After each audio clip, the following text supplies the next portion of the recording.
कोशिश करूंगा कि आपको रेगुलर बेसिस पर ही वीडियोस मिलें और जितने भी दिन का गैप बीच में हुआ है उनके सारे वीडियोस जो हैं वो भी आपको जल्दी ही अपलोड कर दूंगा। तो दोस्तों आज का पहला प्रश्न हमारा बना है कि भारत सरकार की तरफ से ईज ऑफ लिविंग सूचकांक यानी कि ईज ऑफ लिविंग इंडेक्स में 10 लाख से अधिक आबादी वाले शहरों में कौन सा शहर प्रथम स्थान पर रहा है, यानी कि पहले स्थान पर रहा है। तो इसका राइट आंसर यहाँ पर हो जाएगा ऑप्शन नंबर बी, बेंगलुरु इसका राइट आंसर हो जाएगा। ऑप्शन नंबर बी, बेंगलुरु इसका राइट आंसर हो जाएगा। दोस्तों यहाँ पर आपको एक चीज़ ध्यान में रखनी है कि ये जो डेटा मैं आपको शो कर रहा हूँ इसमें 10 लाख से अधिक आबादी वाले शहरों का नाम इसमें आया है। तो बेंगलुरु इसका राइट आंसर हो जाएगा, जिसको कि इसमें पहले स्थान पर रखा गया है।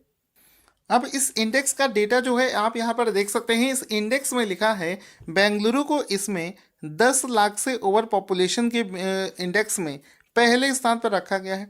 दूसरे स्थान पर आता है पुणे और तीसरे स्थान पर आता है अहमदाबाद। तो बेंगलुरु, पुणे, अहमदाबाद तीनों के नाम अच्छे से याद रखना।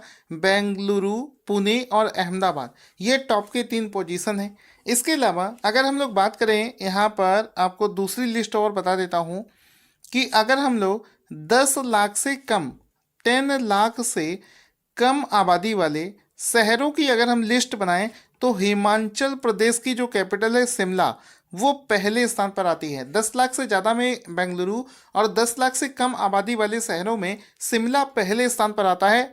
तो ये आपको पता होना चाहिए। इसमें आप देख सकते हैं कि 10 लाख से कम आबादी में शिमला पहले स्थान पर है, भुवनेश्वर दूसरे स्थान पर है और सिलवासा यहाँ पर तीसरे स्थान पर आता है। कौन कौन से 3 शहर हैं? शिमला, भुवनेश्वर और सिलवासा। ये टॉप के 3 जो हैं शहर, ये 10 लाख से कम आबादी वाले शहरों में टॉप के 3 में आते हैं। दोस्तों हाल ही में चाइना ने अपना वर्ष 2021 के लिए जो डिफेंस बजट है वो अनाउंस कर दिया है। उससे पहले दोस्तों आपसे बोलना चाहूँगा कि हम लोग भी अपनी फरवरी 2021 की पीडीएफ को लॉन्च कर चुके हैं। अगर आप उसे लेना चाहते हैं तो वीडियो के डिस्क्रिप्शन में आपको एक लिंक मिलेगा जिस पर क्लिक करके आप उसे परचेज कर सकते हैं। तो क्वेश्चन यहाँ पर बनेगा कि चीन ने वर्ष 2021 के लिए अपने डिफेंस बजट यानी कि रक्षा बजट में कितने प्रतिशत की बढ़ोतरी कर दी है।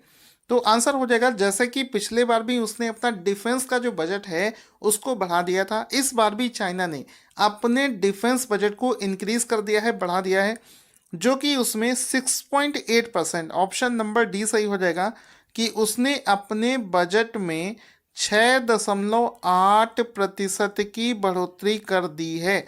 तो ऑप्शन नंबर डी इसका राइट आंसर हो जाएगा कि चाइना ने अपने डिफेंस बजट में 6.8% की बढ़ोतरी यहाँ पर कर दी है। इसके लिए आप इस ग्राफ को देख सकते हैं। इसमें देखो वर्ष 2020 में भी चाइना ने 6.6% की बढ़ोतरी करी थी। उसके बाद में 2021 में 6.8% की बढ़ोतरी यहाँ पर चाइना ने कर दिया है। अब अगर हम लोग यहाँ पर देखें, चाइना का जो ये डिफेंस बजट है इसको बढ़ाकर इसने 209 अरब डॉलर कर दिया है। तो 209 अरब डॉलर इसका बजट हो गया है, जो कि पिछले साल की तुलना में 6.8% अधिक है। आई होप आपको समझ में आ रहा होगा। चलते हैं अगले क्वेश्चन की तरफ। अगला प्रश्न बनता है कि विश्व श्रवण दिवस यानी कि वर्ल्ड हियरिंग डे प्रतिवर्ष किस दिन मनाया जाता है।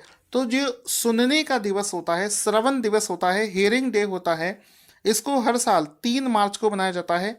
Option number C will be the right answer. यहाँ पर आप देख सकते हैं वर्ल्ड हियरिंग डे।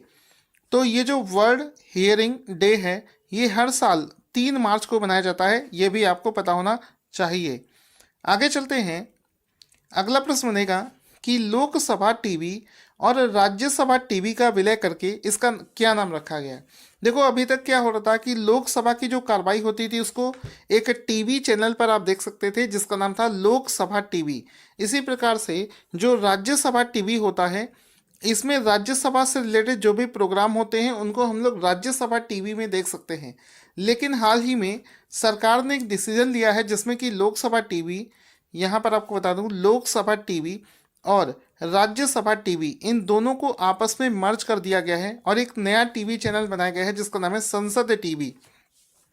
तो ऑप्शन नंबर डी सही हो जाएगा, इसमें संसद टीवी इसको बना दिया गया है। तो दोस्तों आप देख सकते हैं यहाँ पर Lok Sabha TV, LS TV Lok Sabha TV और आरएस टीवी यानी कि राज्यसभा टीवी, इन दोनों को मर्ज करके संसद टीवी बना दिया गया है, जो कि आपको याद रखना है। आगे चलते हैं।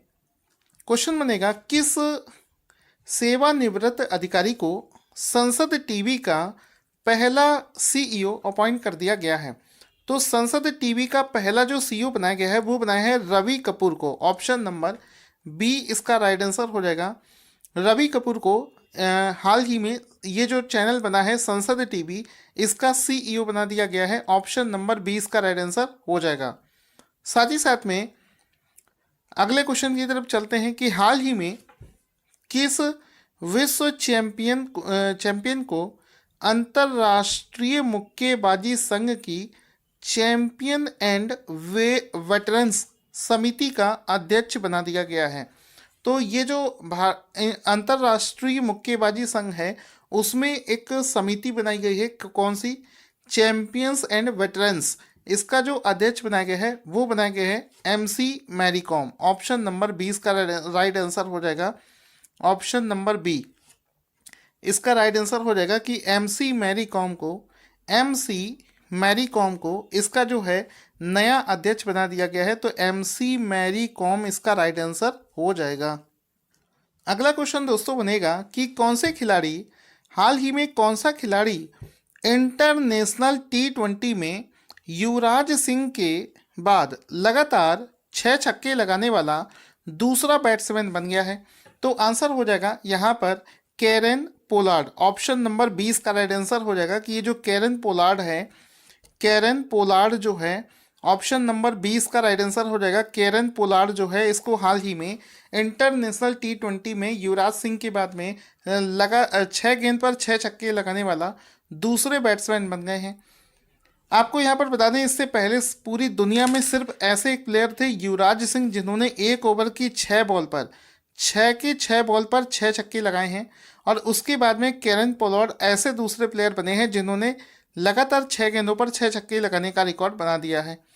तो यहाँ पर आपको बता दूँ ये जो रिकॉर्ड बनाया है उन्होंने कौन सी टीम के खिलाफ बनाया है? तो उन्होंने ये जो अवार्ड है, जो रिकॉर्ड है, ये श्रीलंका देश के खिलाफ बनाए हैं।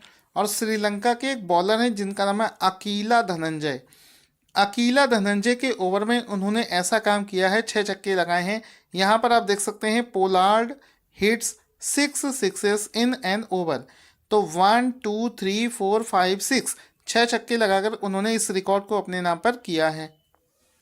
अगला क्वेश्चन दोस्तों यहाँ पर बनेगा कि किस देश में दुनिया का पहला प्लेटिपस अभयारण्य बनाया जाएगा? तो दोस्तों दुनिया का जो पहला प्लेटिपस अभयारण्य है ये ऑस्ट्रेलिया देश में बनाया जाएगा।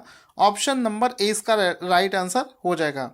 यहाँ पर ये जो प्लेटिपस नाम का ये जो जानवर होता है, इसके प्रजनन और पुनर्वास को बढ़ावा देने के उद्देश्य से इस अभयारण्य को ऑस्ट्रेलिया में बनाया जा रहा है। ऑप्शन नंबर ए इसका राइट आंसर हो जाएगा कि ऑस्ट्रेलिया इसका राइट आंसर हो जाएगा। अगर दोस्तों हम लोग ऑस्ट्रेलिया देश के बारे में बात करें तो इसकी कैपिटल का नाम है कैनबरा और इसकी करेंसी का नाम है ऑस्ट्रेलियाई डॉलर। पीएम का नाम आप सभी को पता होगा, स्कॉट मॉरिसन इसके पीएम का नाम है, जो कि ऑस्ट्रेलिया से बिलोंग करते हैं, वहाँ के पीएम हो जाएंगे। अगला क्वेश्चन दोस्तों यहाँ पर बना है कि वर्ष 2021 में QS वर्ल्ड यूनिवर्सिटी रैंकिंग में कौन सा संस्करण लॉन्च किया गया है? तो ये जो यूनिवर्सिटीज़ को रैंकिंग देने वाला ये जो इंडेक्स है जिसको बोलते हैं QS वर्ल्ड यूनिवर्सिटी रैंकिंग, इस इंडेक्स का 11वां संस्करण, ऑप्शन नंबर डी इसका राइट आंसर हो जाएगा कि इसका हाल ही में 11वां संस्करण जो है हाल ही में लॉन्च किया गया है। तो ऑप्शन नंबर डी इसका राइट आंसर हो जाएगा कि इसका 11वां संस्करण हाल ही में लॉन्च किया गया है। तो QS वर्ल्ड यूनिवर्सिटी रैंकिंग के 11वें संस्करण को हाल ही में लॉन्च किया गया है, जिसका कि आप फोटो भी यहाँ पर देख सकते हैं। अब इस इंडेक्स को, ये जो नया संस्करण है, इसको 4 मार्च 2021 को लॉन्च किया गया है। तो 4 मार्च 2021 को ये लॉन्च किया गया है। जिसमें कि इंडिया का एक इंस्टीट्यूट है जिसको एकमात्र प्राइवेट इंस्टीट्यूट, निजी संस्थान, जिसको इस इंस्टीट्यूट ऑफ इमिनेंस कैटेगरी में टॉप 100 में शामिल किया गया है, उसका नाम है ओपी जिंदल ग्लोबल यूनिवर्सिटी। तो एकमात्र इंस्टीट्यूट जिसका नाम है ओपी जिंदल ग्लोबल यूनिवर्सिटी, ये एकमात्र ऐसा निजी इंस्टीट्यूट है जिसको एकमात्र प्राइवेट इंस्टीट्यूट है जिसको इंस्टीट्यूट ऑफ इमिनेंस में शामिल किया गया है टॉप 100 की लिस्ट में। तो ये भी आपको पता होना चाहिए। इसके बाद में अगला प्रश्न बनेगा, खेलो इंडिया विंटर नेशनल गेम्स में कौन सा राज्य या फिर केंद्र शासित प्रदेश पहले स्थान पर आया है?